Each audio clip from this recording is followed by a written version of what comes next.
Ramadan is the holiest and normally the most joyous time of the year for Muslims, but faced with constant bombardment and a looming famine, how are people in Gaza able to observe it this year?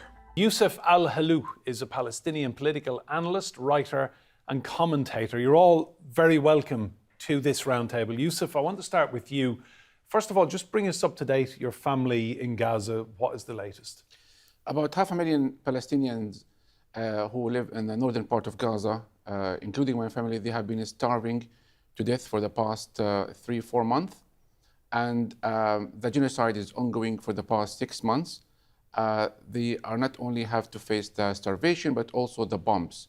It's very, very dangerous circumstances.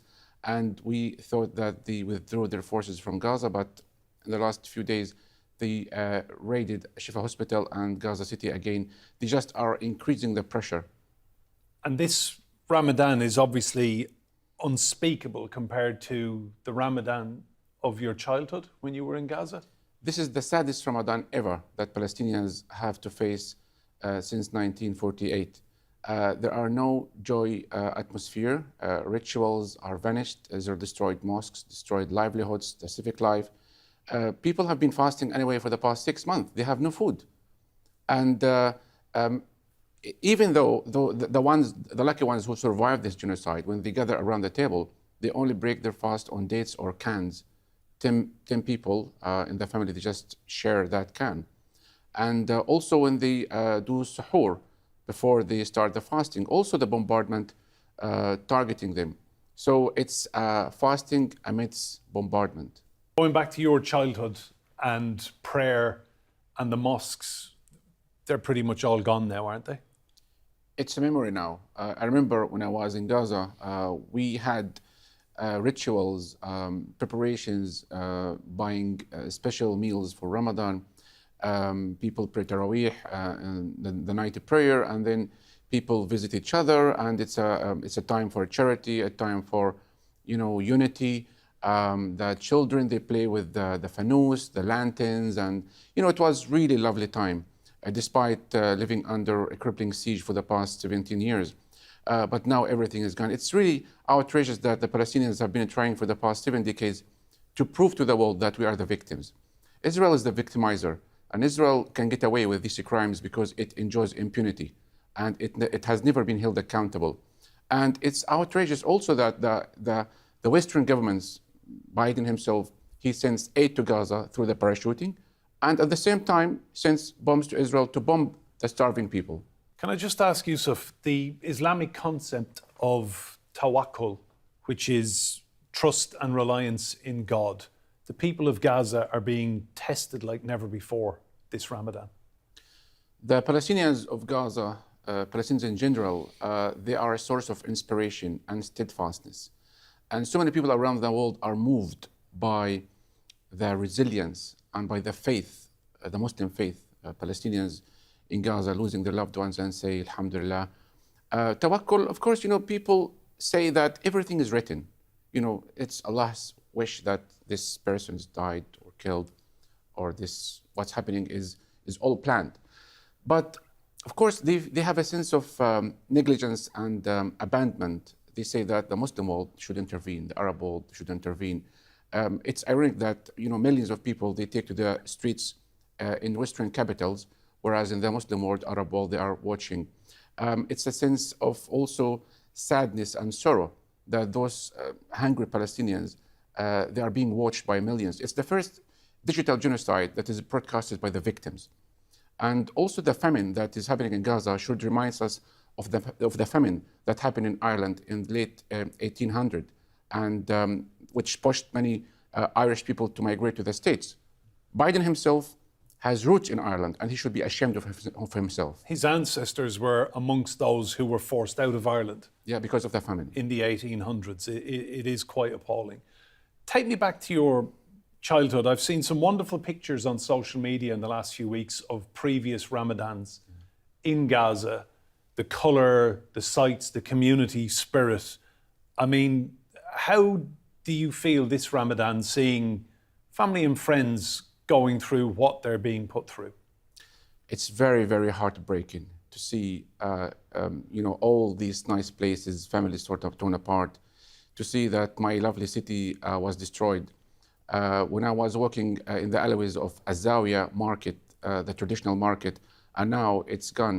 I was there in the summer, only 1 month before this genocide. I prayed many times in an Umari mosque, which dates back 1,000 years old mosque. I remember the Taraweeh prayers. I remember, the hustling and bustling atmosphere in Rimal neighborhood, in the Unknown Soldiers Square. Everything has become memory. And it's really shocking that the world is allowing this to happen. And it will take some time for people to wake up from this trauma. Some people say, we wish if it's like a nightmare, and we wake up to see Gaza is beautiful again. Yusuf, that's an insight into life on the ground in Gaza right now. I read recently that people have been reduced to grinding animal feed into flour to have anything to kind of cook or make anything with. That's correct. And they also had to grind birds' grains in order to make flour and use the flour to bake bread. I also heard some shocking story that some people had to eat horse meat just to survive. So nowadays, what people are eating, luckily it's the winter season, they eat weed plants like khubeza, mlokhia, something so edible, and some other herbs. They dig in the soil and they try to retrieve what they can.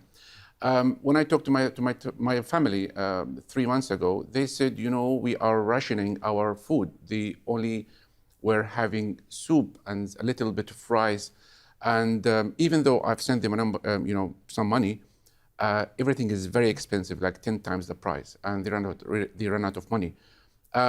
So what's happening is really shocking that the world is allowing this famine to happen. The last time we've heard about famine was in Somalia, like decades ago. And we never expected in our lifetime to see people starve to death using starvation as a weapon. Yusuf, I've seen some really appalling material on social media mocking Gazans and saying that Ramadan will be easy this time because they're fasting and they will fast for months. I mean, this is very distressing to see this kind of content being allowed to be carried on supposedly respectable social media platforms. Well, this is the immorality that the Israeli society are enjoying, mocking Gazans who have no food, they have no electricity, as Kamil said. And it shows that the kind of mentality, the psychopath mentality, that they don't consider Palestinians as a human. They treat us as subhumans. And they continue to dehumanize us, continue to demonize us, that we don't deserve to live. Everybody celebrated what happened, all of them involved, kill them all, nuke them and kill at least 100,000 people. So at the end of the day, the world knows their nature. They expose themselves and they are not shying away to broadcast and share these videos on TikTok. That's why they are planning to buy TikTok. It's shocking also that they are dealing their fellow human beings in this brutality, in this savagery. I haven't seen any Israeli official or an Israeli journalist who share any of our videos of our children who are torn apart, of our famine. They just don't consider exist. Can I ask Yusuf, you've obviously celebrated Eid many times in Gaza. When Eid happens this year, what will it be like? I think it's going to be the saddest Eid ever. I don't think people have time even to wake up from the trauma. It's sadness and frustration and agony, and people are weeping, or they do not know the fate of their loved ones being abducted by the Israeli military. If you walk in some streets in Gaza, you will see graves on the roads, in the alleyways. People are stepping on dead bodies. Israel, they bulldozed 16 cemeteries around Gaza. There are no homes for people to live. There are no toys to buy for children. There are no meals, nothing. Everything is vanished. And this is what Israel wants. It wants to send Gaza to the Stone Age, to collectively punish everybody in order to make life miserable and hard, so that people unilaterally leave. It's a continuation of the ethnic cleansing that it had started in 1948.